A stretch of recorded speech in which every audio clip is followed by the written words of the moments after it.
Hey, what's up? I'm Joel Madden, and this is Artist Friendly. On this episode, I'm talking to Violent J of Insane Clown Posse. Let's go. Bad times, I don't want to have bad. So, you grew up in Michigan your whole life. Yeah. And so, I have to tell you, I have to be honest, I was a little nervous today because obviously Fuck, I'm nervous, bro. it's funny how we'd both be nervous, but you guys have, Insane Clown Posse and your legacy with music.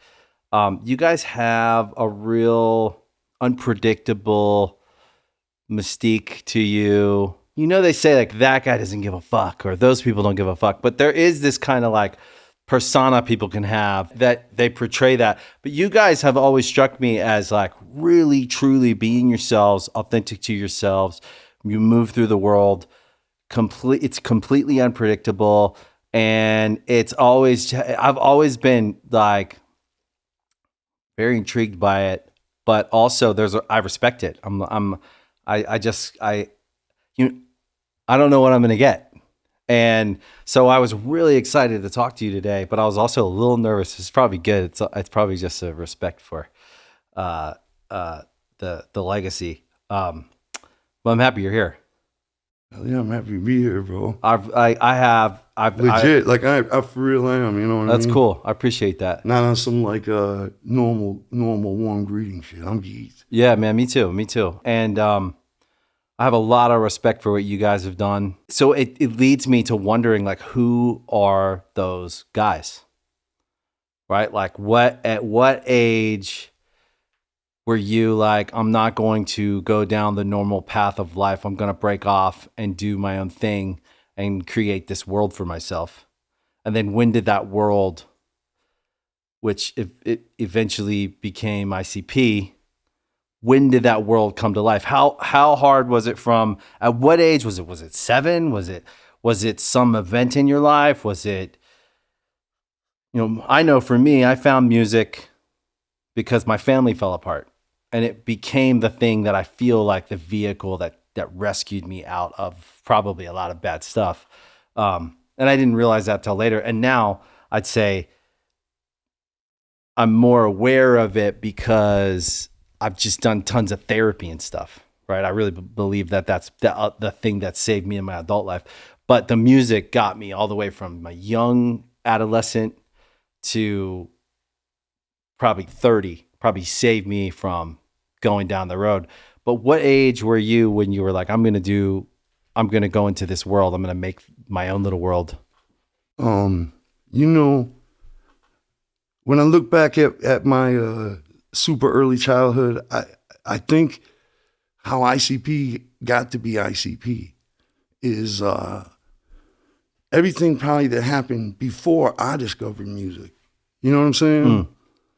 And all of that mixed with music is obviously why I'm sitting here in clown paint. You know what I mean?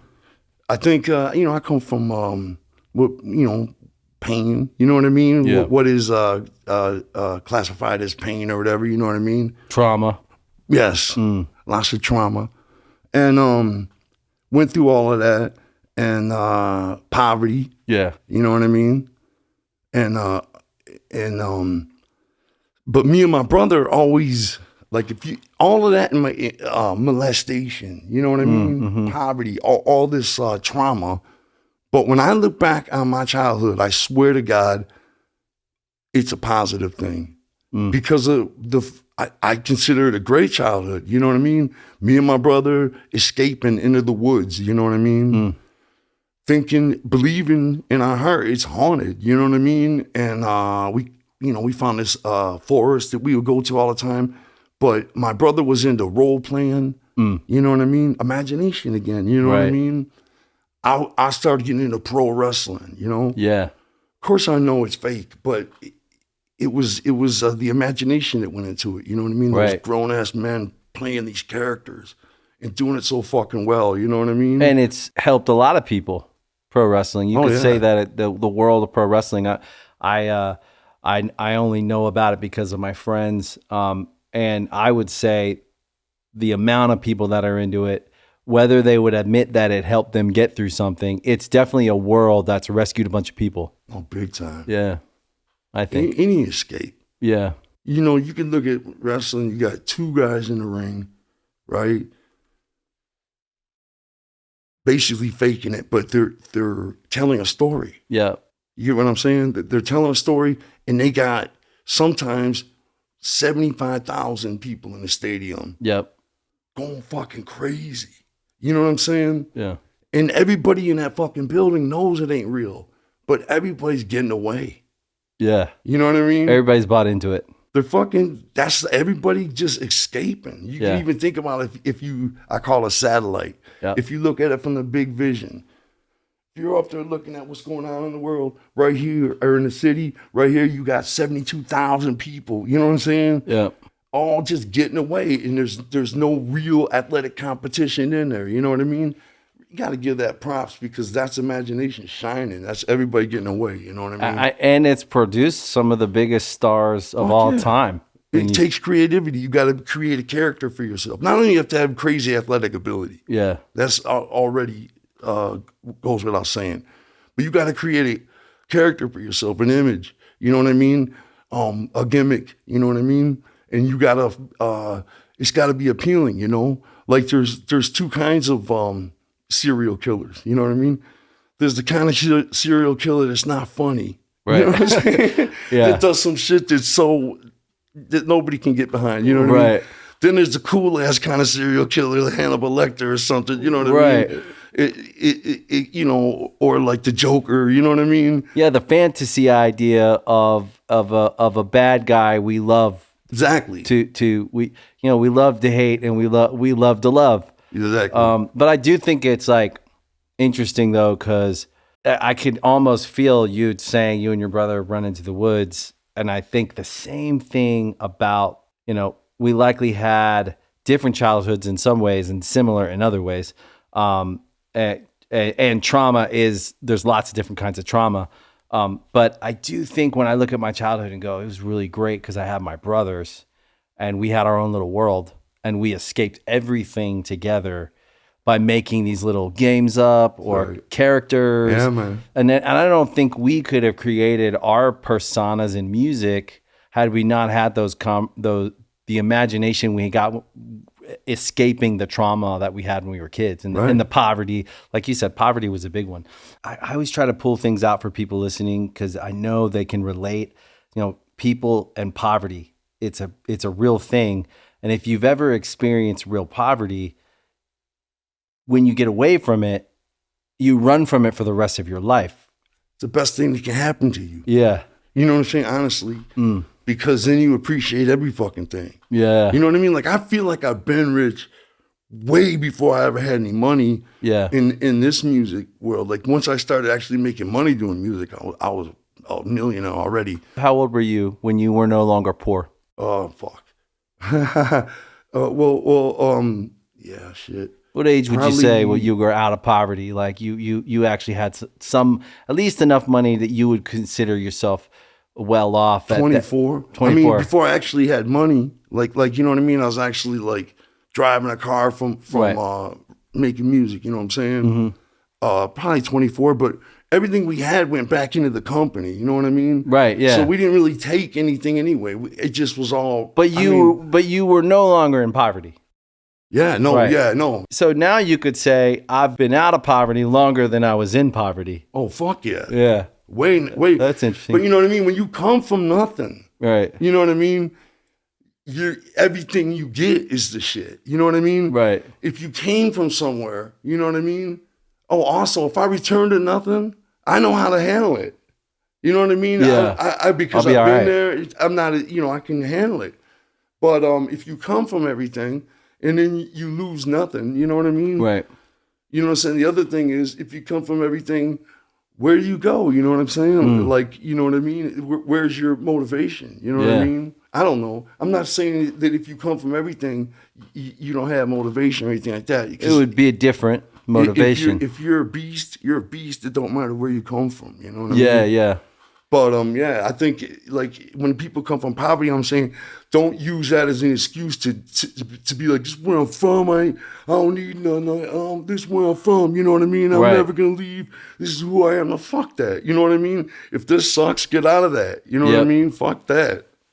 Yeah, I actually think there's this poverty mindset that we get given when we are raised in it, that it's almost like people that sit in poverty, and I'm not saying that they're there by choice, right? Not at all.